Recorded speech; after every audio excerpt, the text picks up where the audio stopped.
TheWorldMusicShip。TheWorldMusicShip はハープ奏者琴平メイが音楽文化の世界を旅するをコンセプトに世界の音楽のご紹介やゲストさんをお招きする番組です。この番組は日本とアジアを広告イベントや商材で結ぶ株式会社レプリネットカンボジアの提供でお送りいたします。おはようございます。おはようございます。今日のTheWorldMusicShip は通訳の松尾圭子さんとよろしくお願いします。よろしくお願いしますと、今日のゲストは、メキシコ大使館から、文化担当のエマニュエル・トリニダさん、そして栗原由紀子さんをお招きしてメキシコのお話を伺っていきたいと思います。よろしくお願いします。メキシコ行かれたことありますか？あります。もちろんあります。そうですよね。やっぱり日本人にとってメキシコってとっても馴染みのある国だと思うんですが、ぜひ文化担当の方から、地理や、歴史いろんなことを聞いていきたいんですが、最初にロケーションから教えていただけますか？はい。トリニダさん、エマニュエルさん、よかったら自己紹介も。じゃあ今日はありがとうございますね。私は日本語少しだけできますから、でもすみません、英語で話します。はい。Ambassador Priya really was very happy that we were invited to be in your program. So really appreciate this invitation, and she sends you and all the audience her greetings. She's sorry that she couldn't be with us today, but obviously she's listening and she's very happy that you invited Mexico. So I just want to say about Mexico, which is located in North America, but culturally speaking and historically is part of Latin America. And Mexico is a very big country. It's like 5 times bigger than Japan. そうですよね。メキシコはすごく大きな国ですよね。で、今日はちょっと大使が来れなかったんですが、大使の代わりにということで、大使もぜひ日本の皆さんにメキシコについてお伺いしたい、ご紹介したいということで、はい。で、ロケーションから。はい。メキシコはsorry, Mexico is in North America and is to the south of the U.S., to the U.S. of America. So we have a long border with the United States of America to the north, and to the south we have borders with Guatemala and Belize, and we have 2 coasts, to the Gulf of Mexico and the Caribbean Sea, and to the Pacific Ocean. あ、そっか。海が2つあるんですよね。その通りですね。And because of the Pacific Ocean, Mexico has been for many, many years historically linked to Asia and the Asia Pacific. So actually, the contacts in between the Americas and Asia started in Mexico for more than 400 years ago. 400年も前から歴史のあるということで。そうですね。特に太平洋側はアジアとやはり面しているので、太平洋側に面しているメキシコの部分はアジアとの玄関口というか入り口で歴史的にそういうふうな関係がありました。じゃあ、いろんな文化が入ってくるところということなんですね。そうですね。Mexico is a very old country. It has more than 3,000 years of history. And for example, they're like the first people that existed in Mexico, like many civilizations, but the first civilization that existed in Mexico, the Olmec people, discovered chocolate. Something that 3000年前からすごいですね。長い歴史があるんですね。で、チョコレートがそんな前からあったなんて。びっくりです3000年前の人がチョコレートを発見したんですか？すごい、3000年前だと紀元前。そうですね。But it wasn't the chocolate that you know that you can buy at the convenience, the convenience store. It was just drinking chocolate. ココアみたいなホットチョコレートみたいな感じですかね。So yes, like drinking chocolate. じゃあ昔の人はチョコレートを飲んでいたってこと？ Yeah. Because, for example, to keep alive, to be able to work and everything, the Olmec and the Mayan people and the Aztecs were drinking chocolate instead of coffee because we didn't know coffee. So when you get up in the morning, it's like, not feeling like waking up. They were drinking chocolate and reviving and feeling alive. すごいね。でも確かに今でもそうですよね。チョコレート食べて元気になって山で遭難した人もね、チョコレート食べて生き延びたって話も聞きますもんね。やはりカカオがね、すごくいい成分が入ってるので、それですね。So there was also the Mayan culture. It was very famous in Japan many years, like 8 years ago. 文明はすごく日本でも有名ですよね。Because of that movie 2012 that the Mayans discovered and had a very, very important calendar and scientific discoveries. They even had the zero. And there was the calendar well, it's known that it was kind of finishing in 2012. It was not really true, but it was kind of famous at that time. そうですね。たまたま私2012年の12月21日にメキシコシティにいたんですけれども、まさにその日にもう世界の終わりと言われていた2012年12月21日ですね。いました。そうマヤ暦っていうマヤのカレンダーがあって、それでは2012年がね世界の終わりっていうふうに言われてたんですけど、まだまだ続いている、3000年前にできたカレンダーですもんね。And there's also in Mexico there are many pyramids, pyramids that they're very famous, like Teotihuacan. Teotihuacan ですね。There are big pyramids, the pyramid of the sun, the pyramid of the moon, and there are many other pyramids in Mexico, also in the Mayan region, in Chichen Itza, in Palenque. So Mexico has a very long history.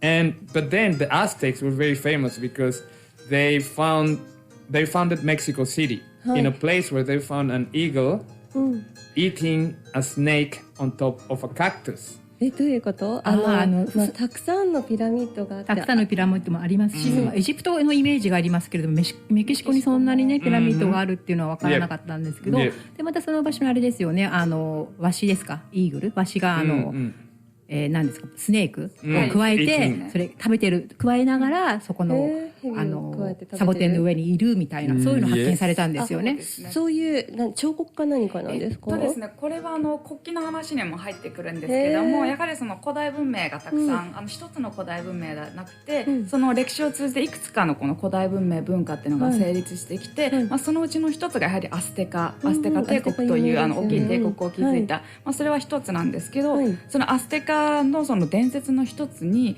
あなたたちはある日そのサボテンの上にワシがいて、そのワシがその蛇を食べている姿を発見するだろうって、それを発見したらそこにあなたたちの首都を築きなさいっていう伝説があったんですね。そういう伝説があるんですね。そこを見つけたのが、その今の昔のアステカ帝国の首都で、それがそのテノチティトランっていうんですよ。そして And that's in the center of Mexico's national flag. It's the national emblem that it's in the center of Mexico's national flag. 国旗にも書いてあるっていうことなんですね。まさに今その形容したワシが蛇をくわえてる姿ですね。国旗の絵があるんですね。はい。So Mexico is the largest Spanish-speaking country in the world. Almost every 1 in 4 speakers of Spanish in the world is Mexican. 4人に1人ですか？ Yeah, we have about 130 million people in Mexico, which is more or less the same number of people than in Japan. じゃあスペイン語を話す人口の中の4分の1を占めるってことなんですよね。その通りですね。メキシコの人口が。そうですね。やはり世界中にスペイン語を公用語にしている国はもう20カ国以上あるんですけど、やはりその4人に1人がそのメキシコ人と、計算的にはそう言えるっていうことですね。スペイン語人口っていうのが世界中でできるんですね。And Mexico and Japan started the friendship more than 400 years ago, as I said, because of 500 years ago, Mexico became a Spanish colony. So the Spanish came to Mexico and Mexico became a Spanish colony, and from that time we started speaking in Spanish. 500年前にスペインとの交流があって、スペイン語がメキシコに持ち込まれたってことなんですね。だからスペイン語喋るんですね。その通りですね。はい、植民地化やっぱりしたので、はい、それが由来ですね。そして日本とは400年前からここがmore than 400年前って日本で何時代ですか？それは江戸時代ですね。はい。随分昔ですね。江戸時代より少し前ですかね。はい。And Mexico, of course, the culture of Mexico is very rich because it's a mixture of the indigenous culture, the Spanish that come from Europe, and then other people who kept coming from Europe, from Africa, and also from Asia. So Mexico is a multi-ethnic and multicultural nation. その頃のメキシコっていうのはすごくマルチカルチャーっていうか、ヨーロッパからの文化もあるし、アフリカからもあるし、っていう国だったんですね。That's why we have so many World Heritage Sites in Mexico. 35 World Heritage Sites in Mexico. 35もですか？すごいですね。そうなんです。世界遺産は日本より登録件数は多いんですよ。日本はいくつぐらいですかね？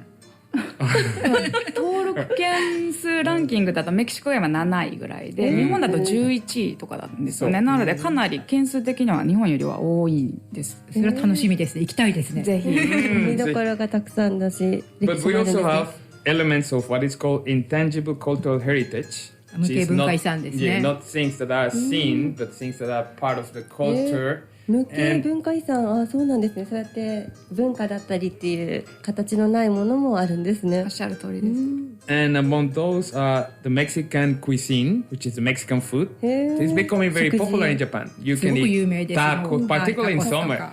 Tacos and many other known famous Mexican dishes that are becoming very popular in Japan.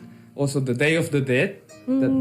死者の日ですね。死者の日。死者の日って何ですか？死者の日のお祭りですよね。そうですね。メキシコの食べ物はメキシコ料理屋さん日本にたくさんあるし、日本にも馴染みがありますけど、死者の日っていうのはまたそうですね。なんですね。これも先ほど言った世界無形文化遺産に登録されているものなんですが、メキシコ料理も登録されていますし、死者の日というのは、日本のお盆みたいなものをそう考えていただくといいかもしれないです。そのお祭りっていうのもあるんですけど、行事というか風習なんですね。なので日本のお盆のように、この日、2日間続くんですが、今亡くなった個人愛する人、家族とか友人が世からこの世に戻ってくるので、じゃあみんなでお迎えしましょうっていうのはちょっとお盆とやはり似てますね。そうですね。日本はナスとかキュウリですけれども、確かメキシコにいた時にはその死者の日のは骸骨ですか？はい、あれがドクロがね飾ってありましたよね。あとパンとかもねお供え物もするので、やはり日本と同じ考え方があると思います。Particularly pan.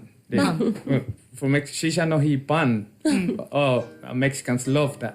食べてみたいです。美味しいです。素朴な味で美味しい。そう。And so other part of the Mexican intangible cultural heritage is mariachi music. And then I want to really talk about Mexican music. マリアッチミュージックもその無形有名ですよね。登録されていて。Mariachi music and Mexican music is famous in Japan. There are lots of people who know some very famous Mexican songs like Bésame Mucho or La Bamba. ラバンバね、これ有名ですよ Those ね。 songs, almost everybody in Japan knows those songs. Everywhere I go, people say, "Oh, I know Bésame Mucho" or "I know La Bamba." So there is also, and of course, because you play harp, my son, you play harp. So we were thinking about talking Mexican music that is played with harp. そうですね。So mariachi used to play harp in the past. 昔はそうだったんです。マリアッチでもハープが使われていたんです。マリアッチの中にハープも入っていたりとか。そうです。So because harp was brought from Europe to Mexico by the Spanish, but very quickly spread all over Mexico and people were adopting harp to play. そうですね。メキシコハープはヨーロッパから持ち込まれてメキシコの中でも馴染みのある楽器になってるんですよね。おっしゃる通りですね。And was used to play classical music but also popular music. So mariachi adopted the harp. And they were playing with harp all the time. そうですね。ハープもそのメキシコ音楽のためのハープにメキシコではなっていて。But you may know that harp are kind of big and difficult to carry around. So mariachi then decided to replace harp with brass. 大きすぎたんですね。運ぶのです残念だわ。やはり楽団はですね、楽器を持ってみんなで移動するんですよね。ここで弾いたら次は場所に。なのでやはりハープは非常に美しくいいんですけど、大きいのでやはり移動に難があるということで、やはりだんだんちょっと使われなくなってきてしまったという経緯があるんですね。それは残念ですね。残念ですね。マリアッチはすごい大きなマリアッチハットです。なんてソンブレロ。Sombrero. That's very unique to Mexico. The way the mariachi dress and the sombreros. Yeah, lots of people recognize Mexico because these big sombreros. Obviously, we don't use sombreros all the time. I actually have never worn any sombrero in my life. でもマリアッチといえば日常使いではないですね。衣装を見るとやっぱメキシコっていう感じがしますよね。もうすぐわかりますね。帽子を見ただけで、ソンブレロを見ただけで。But sombreros are also part of Mexican national costumes, which is one that is very important and very famous. That is called China Poblana. China Poblana. Yeah, and China Poblana is the national costume that is very unique to Mexico because it talks about the way we have mixed cultures. チナポプラーナっていうのは衣装の名前なんですか？そうですね。民族衣装の一種ですね。名前ですね。はい。で今ちょっと非常にユニークな理由を説明してくれるようで。Because it is a costume, a national costume that comes from what was a legend that an Indian or Asian princess that was taken to Mexico during the colonial times, probably in the 17th century, and she was wearing these very colorful dresses full with sequin and bright and so on, and people were attracted to that, and with time that was converted into a national costume. So it's a long dress that it's all そ full の of カラフ sequins. ルなメキシコのドレスの由来っていうことですよね、きっと。そうですね。たくさんやはりそのメキシコは地方色があるので、その地方によっていろんな民族衣装っていうのがあるんですけども、そのうちの一つでチナポポナノっていうのがあって、これブラウス、白い刺繍のブラウスに下がカラフルなスパンコールとかついているスカートなんですが、非常に面白いのは先ほど言ったようにやはりそのメキシコはヨーロッパやアジアからですね、その文化が流入してきたんですけども、その伝説によるとですね、アジア特にインド地方のお姫様がメキシコにやってきて、その時はそのアジアとかインドで想像するようなキラッキラの衣装を着てメキシコの地に到着したと。で人々はそれを見て、これは素晴らしいとなって、そこからこうメキシコ全土にこう広がっていって、すごいマルチカルチャーなんですね。そうですね。本当にいろんなところから文化が入ってきて取り入れてっていうことが。で地方地方によってその柄とか刺繍とかがまた違うんですよね。おっしゃる通りですね。それが非常に特色があって、日本人でもやはりそのメキシコのいろんな地域の民族衣装が好きな方たくさんいらっしゃって、So that's why we have the different dresses, because Mexicans love color and love music. And yes, I was talking to you about music, and we were talking about the mariachi music that uses harp, but there are other type of music like Huasteco music that also uses harp, but they then drop the harp to play violin. マリアッチ以外にもいろんな、種類の音楽がメキシコにあるってことなんですよね。特にハープを使う音楽をぜひ琴平さんもハープを弾かれているということで、ハープを使う音楽でマリアッチ以外にもウアステカミュージックと音楽というのがあって、そこでもバイオリンが非常に使われる音楽なんですが、ハープも使用される。でもそのウアステコミュージックっていうんですか、それはなんかすごくバイオリンがもう華々しくて派手で、ものすごくなんて言うんでしょう、超絶技巧みたいな感じで素晴らしいっていうのを聞いてるんですけれども。そうなんです。始まったらもう、バイオリンとかカーンとこう響いて、すごく素晴らしい音楽ですね。私実はバイオリンを習っているのでちょっと興味があります。But then there's a special part of Mexican music that I want to talk about, because they're still using harp a lot, which is jarocho music from Veracruz state.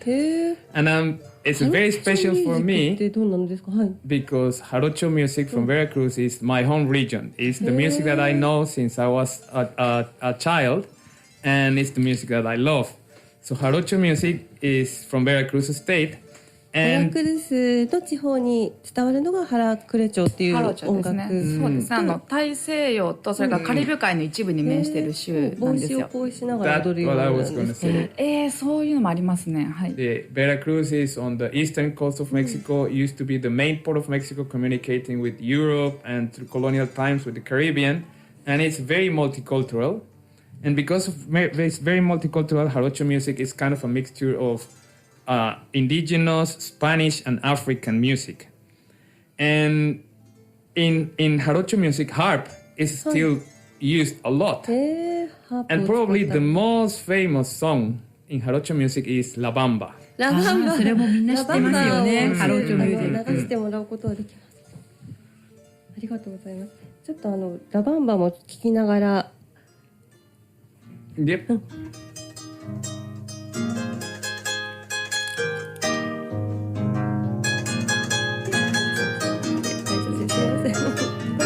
琴平さんが弾かれているハープバージョンですよね。ハープバージョンで、ハープでいろんな曲を弾いたり、バイオリンが入ってたり。で、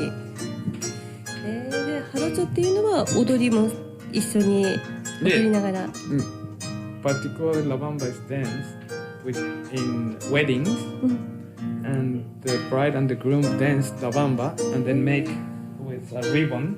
結婚式で新郎と新婦がそうなんだ、すごい、踊ったりする場合もある。ラバンバでラバンバ結婚式面白いですね。いいですね。With the feet. 足にリボンを蝶々結びみたいに結ぶんですか？そうなんです。ある意味超絶技巧なんです。それも超絶技巧ですね。そうなんです。そうなんですね。結婚式もいろんな結婚式が。そうですね。いろんなタイプが。大丈夫です。これ BGM みたいな。Okay. So, 楽しんでもらいたいみたいな音楽。yeah, I just want people to be able to listen to La Bamba because it's a very, very famous song. It's actually, the only song that is not sung in English that is in the Rolling Stones magazine list of the 500 greatest songs of all times.